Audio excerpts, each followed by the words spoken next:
Hello, everybody, and welcome to another episode of the Career Revolution podcast. My name is Licia Dewing, and I'm a career strategist. And today's guest is the master of Career Revolution, and he really embodies what that looks like in real life. After 27 years in corporate, including senior leadership roles across finance, healthcare, and transformation, he is now has stepped into a new chapter. He previously held the position of CEO of the Sports Science Institute of South Africa, but he is known today as a corporate turnaround specialist, someone who helps organizations when they are in complex, pressurized, time-sapped need for decisive change. He is also the author of 2 books, a podcast host himself, and has a growing newsletter on LinkedIn called The Business of Wellbeing. Dr. Mandla Moyo is a chartered accountant, and his doctorate is in the business administration and healthcare management. This conversation is about experience, courage, timing, and careful bravery. So without any further ado, please help me welcome Dr. Mandla Moyo. Hi, Licia. It's good to be here with you today.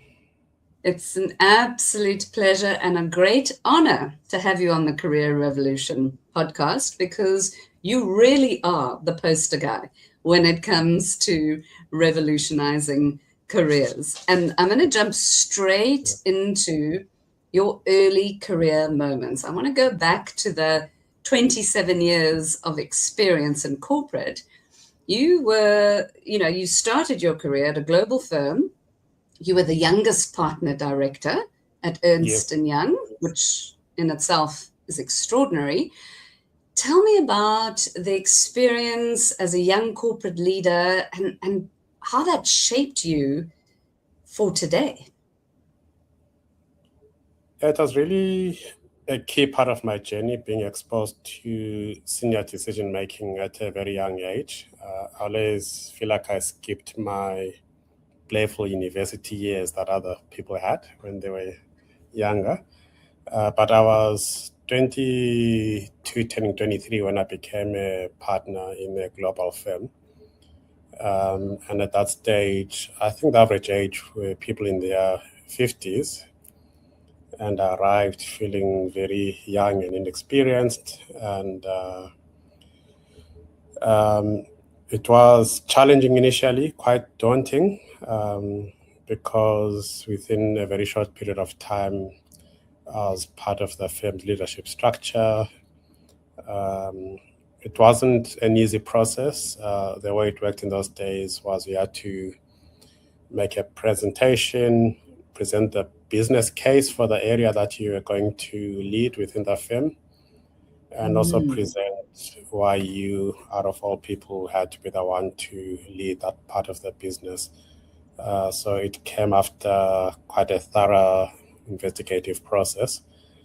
And when you're appointed, you don't rest, because now you get given a budget and a team and a target, and you've got literally months to make it work. So not an easy transition at all, but certainly a very valuable part of my career journey.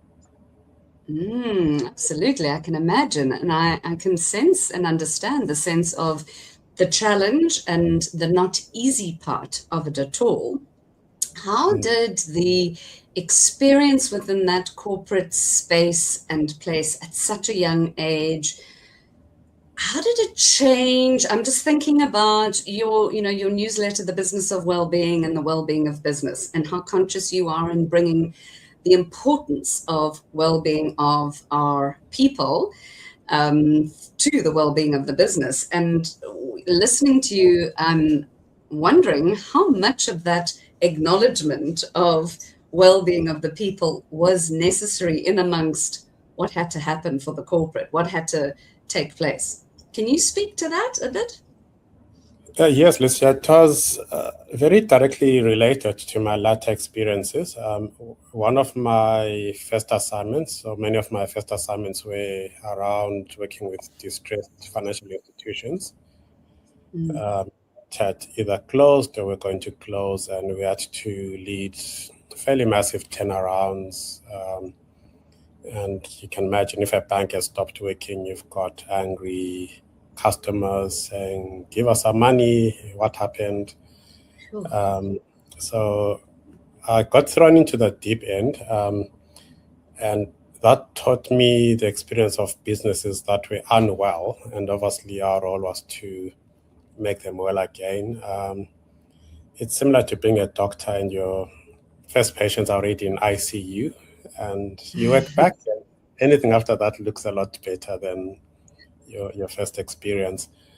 And for me, the learnings were around, first of all, the quality of leadership, because whenever a business was unwell, it always went back to the leaders, their personal well-being, their ability to make sound decisions, especially in trying times, and also making sure that the businesses that they were leading were vibrant and exciting and innovative and adapting to market changes at the rate that they needed to be. And that was often where I had to intervene to say, how did you become unwell? And let's fix it. Let's find out what happened, and let's make sure it doesn't happen again. And many of those teachings have filtered through into my latter newsletters around the well-being of business. I see. Now, Dr. Mandla, you've worn so many different hats, from financial director, CEO in healthcare, wellness, now in consulting, and author and podcast host, and mentor and coach too, largely. So you've, as I've said, the revolutions are all there.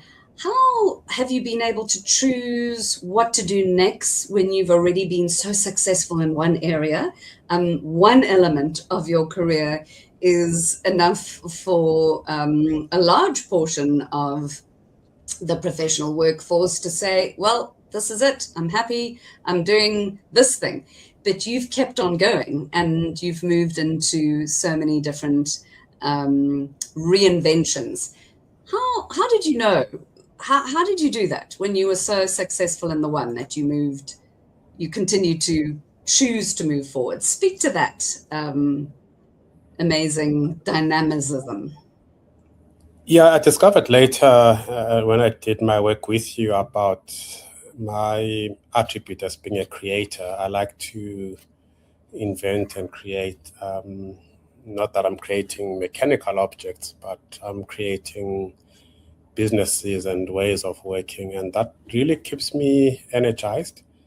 And often, once my ability to create has reached its peak, that's often an early signal for me that, hang on, I need to expand my territory or sail into new waters. And it would certainly have been easy, even with my work at EY, to stay there forever. But I realized that there were certain learnings which I hadn't been exposed to, and the big part of my learning, which I hadn't been exposed to, was around actually running an organization, being at the helm of an organization. And typically as consultants, you're often telling people what to do, but you haven't experienced on the other side what it means to be on the firing line. And that was a key learning that I wanted to experience, of how do you start a business from scratch, and how do you grow a business? How do you turn around a business and make it more effective? So I'd say it was my search for knowledge, my unending search for knowledge, which drove me. And I also work in cycles, and I typically find that after 5 or 7 years, I get a sense that it's time to start a new cycle, because you only have one lifetime, and you do need to experience all the different parts that this world of business has to offer. Otherwise, you'll stagnate, and it would be scary for me to get to retirement age and I haven't done the maximum impact that I could have contributed. Stacking those lifetimes on top of each other, in a sense, because the analogy of the one element of your career that perhaps the professional workforce would say, that's good enough, you've moved on to many more. And thank you for mentioning the knowledge and the understanding of knowing that you were fundamentally a creator, that the impact that drove you was this quest for knowledge, but the desire, it manifested as you wanting to create. You will continue to create. So we'll be watching for that 5 to 6 timeline in the future. And I'm sure you'll hold me accountable. Nothing like saying it on a podcast to have the public and the audience hold you accountable. And so exciting to know that you're here and you're choosing to max out as much as you can within your professional sphere. That leads me on to the next question around, you've been in organizations, as you've said, you wanted to experience building an organization from scratch and from start, which you magnificently did. And you've recently transitioned away from being the CEO of Sports Science Institute of South Africa. But from a leadership perspective, now, has your view of leadership changed now that you're in the role of advisory through your corporate turnaround specialist function, as opposed to being in command and running the organization? What can you share with us here in terms of that shift? It's quite a key shift, not being directly accountable for something and rather being an advisor. But in my earlier days, I was a consultant, so it's not entirely new. What is new is that because I've held leadership within sports science and also within health insurance as well, I've got a very practical view of what it means to actually execute. And often consultants will give you a report and like, you should do this and you should do that. And it always sounds simple. But I find that I've got a lot more empathy now for the execution difficulty that happens in real life. So you're having to negotiate a strategy with employees that might not yet understand what you're trying to do. You're seeking buy-in from shareholders. You're trying to get banks to support you if you're having to access funding. So often I have the empathy to understand what it is that the leader that I'm advising has to go through in the back end to get to where we both agree is a good space. And I also have to be patient because sometimes when you're an outside looking in, you can see a solution unfold quite quickly in front of your eyes. But the patience is understanding that there's actually other layers that you might not yet know, and it's being humble to wait and actually see what those layers are, because as leaders, one of our greatest downfalls will be to think that we've got to a stage where we know everything. You find that in any company, even the lowest paid employee has got an insight that you might want to take time to listen to, particularly when you're going through change and turnaround. And added to that is the huge amount of content and information that you have created and you are continuing to put into the world about the concept of the well-being of business and the business of well-being.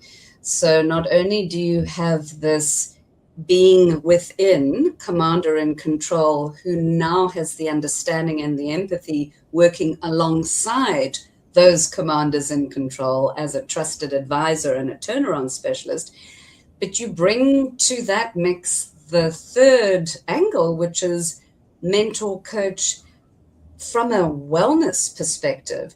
As you say, an organization that doesn't succeed largely, in many accounts, it's because the decision maker, that commander in chief, is not looking after his or her own health and wellness. How could he possibly, or she, look to the wellness of the people? Let alone, the numbers on paper are fine, but how are the people? Checking in on the people. So I suspect that must be, well, certainly in the 14 years that I've been doing career strategy work, I have not seen a corporate turnaround specialist who has the unusual experience that you have. In other words, both 1 foot in and 1 foot out, but this third very important piece of understanding wellness and the true essence of what wellness is. Because let's face it, the corporate world are not necessarily, no shade on them, but they're not necessarily the best when it comes to considering what do they mean by employee wellness? What is the concept of that, and how far does it actually go, and how far should it go for a corporate organization? So I'd love you to just share your thoughts on that space, because it clearly needs innovation and disruption. There's been movements like the 4-day work week. There's been movements like external enhanced paternity leave for fathers, which is now just being brought into legislation in South Africa, which is exciting. But there's a whole shakeup in wellness as we, as a globe, and our planet, our global awareness starts to certainly elevate when it comes to what are we considering wellness from a corporate perspective. So scatter some of those thoughts here, if you may. Yeah, no, that's an area that I'm really passionate about. Wellness is not often well understood in the corporate world, and people think they understand it. We know about employee wellness days, and you go and you get your checkups. Is your blood pressure fine, your cholesterol, your weight, and so on. And that's certainly a part of wellness. But when we speak of wellness as employers, we're really talking about this body of people that we've brought together into a system to execute a particular function. And are they coming in a position where they are personal best for that particular role? And particularly for leaders, you are trusting that leader with decisions. If you are a listed company, with decisions worth billions of rands. So did he sleep well last night? And that's important. In some industries, that's well known. So if you take aviation, you'd certainly be worried if your pilot that you're flying with was out partying last night, and now he's taking you on an 11-hour flight. And that's because of the responsibility that he has for these passengers that are in his plane. And I extend the same level of accountability to a business leader. So before we even delve into what you need to turn around in your organization and the amazing decisions that you need to make, are you in a position where you are well as a leader? And let's talk about, if you think of a well in the olden days where people used to draw water, how is your well? Is it deep enough? Is there water in it? Are you flourishing, or is your well running dry? And that's often one of the questions I have when I start a consulting assignment with a leader. Before we even delve into the issue, are you well? How is your well? Because if your well has run dry, it will be very challenging for you to make the right decisions that we need to make. And it will be even more challenging for you to sustain them, because often a leader's energy is what carries an organization through turbulent times. And you are needing to have enough energy, not just for yourself, but to radiate energy to the people that follow you. So that for me is the business of well-being. It's the well that the leader is able to tap into in exercising his or her responsibilities.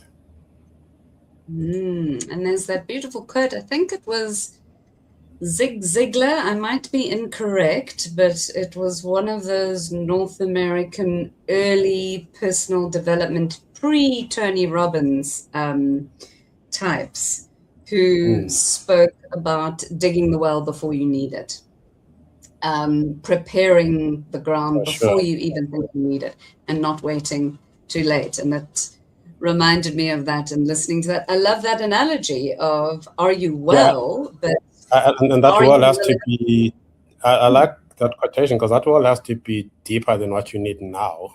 I mean, if you dig a well and it's only at the water table, what happens when there's a drought? So it has to be deep enough for the future that you're going to go through. Absolutely. So corporate turnaround specialist and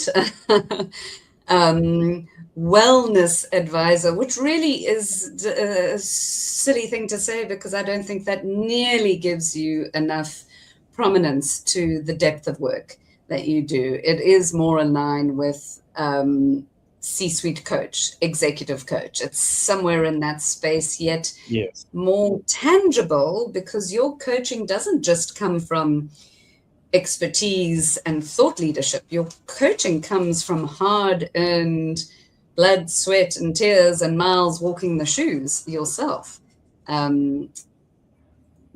So very, very exciting. Please tell us about your impact work. We've talked about your books. I want to know more. Please share more about the books that you've wrote. You have already written your 2 published books, but specifically your desire to have that impact. We know that you are a creator and you have a desire to, curiosity to continue to learn. But that's one thing. Creation can simply be creating something for yourself. You've created something and you put it out publicly in the world. So there is a passion within you, clearly, that has wanted to impact on a broader sense. Is this something that surprises you?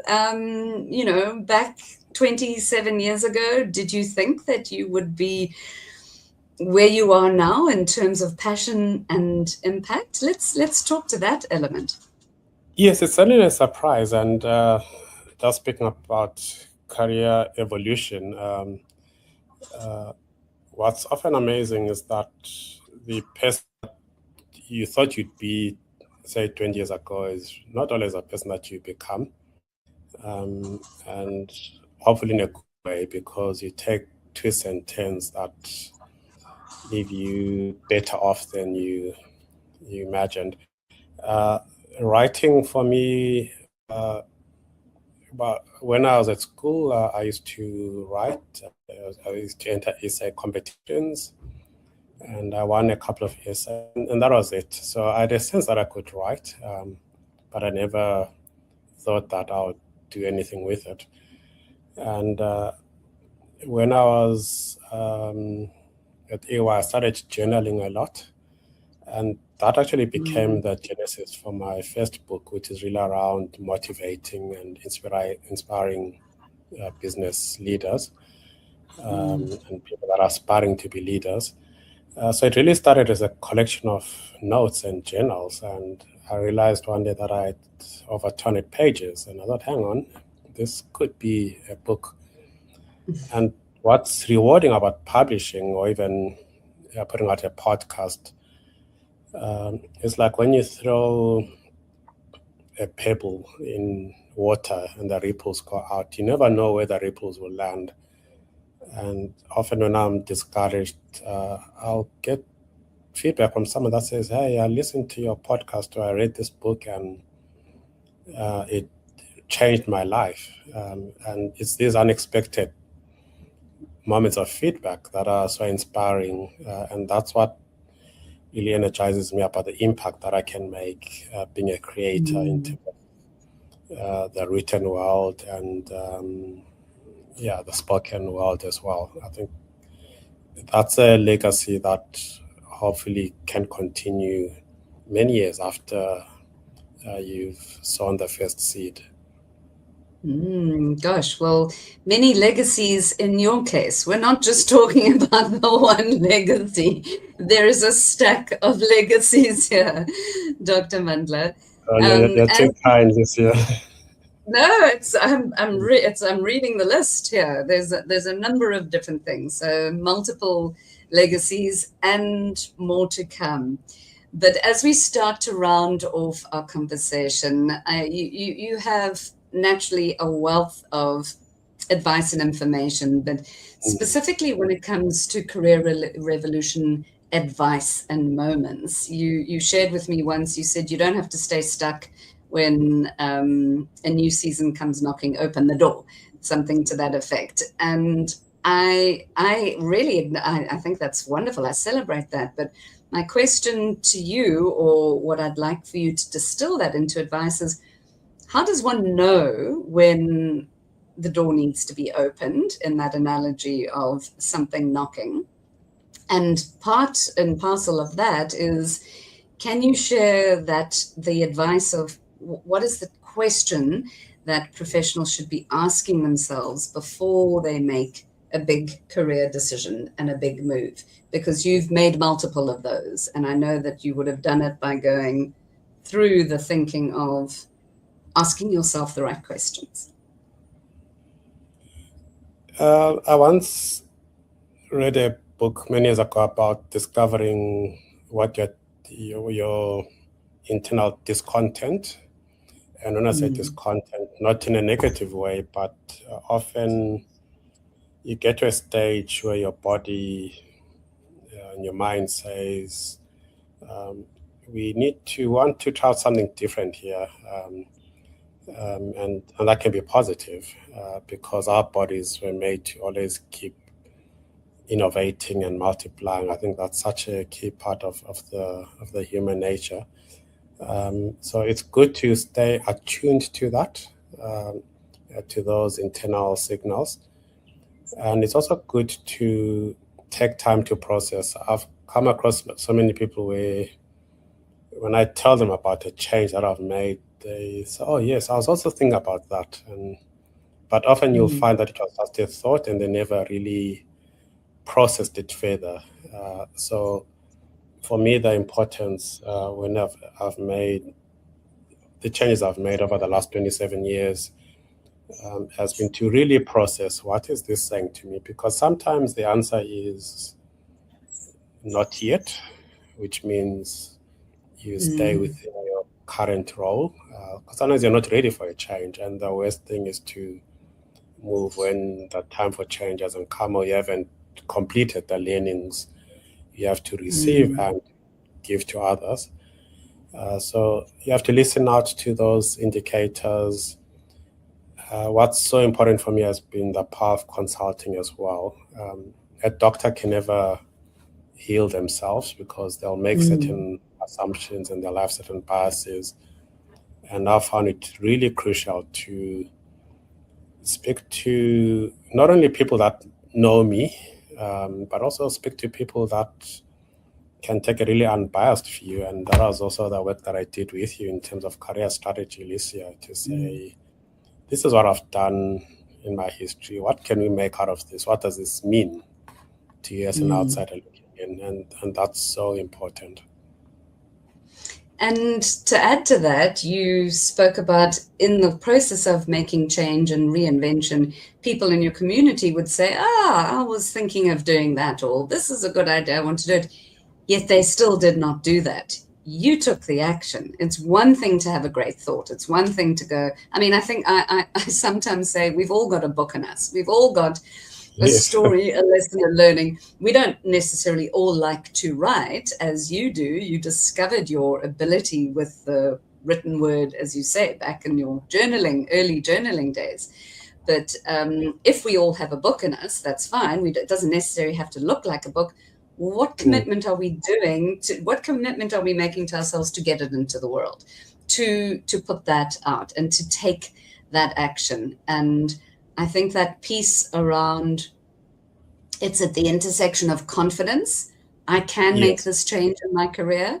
I am worth it. I can make the investment that I need to figure out how to make the change, or simply it's around, I don't have to settle for something that's not completely satisfying. So it does sometimes sit within the area of self-belief of I can do it.